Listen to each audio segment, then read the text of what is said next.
Hello besties! Gawa po tayo ng chicken rolls na super flexible.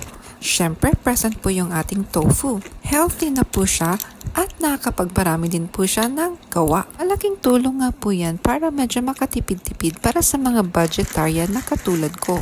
Pwede niyo rin pong i-adjust kung anong gusto nyong ilagay na gulay. Carrots or broccoli. Hindi po mahalata na may nilagay kayong gulay.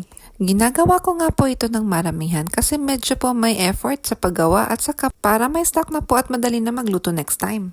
Yung sauce naman po na gagamitin, pwede nyong i-customize kung anong gusto nyong timpla. Kimchi, teriyaki, or adobo, kayo na po ang bahala kung anong gusto nyong timpla. Basta ito po yung basic na paggawa, kayo na po mag-customize kung ano po yung gusto nyo at swak sa panlasa ninyo. O diba, ang dami pang natira, kaya matipid din po talaga tong pagkain na to. Ayos na ayos din tong pangbaon mga besties. Salamat talaga sa mga Haponesa na magaling gumawa ng recipe at isineshare pa talaga nila. Healthy na, matipid pa. Bibili talaga ako ng mga libro nila saka ikukulek ko dito sa bahay.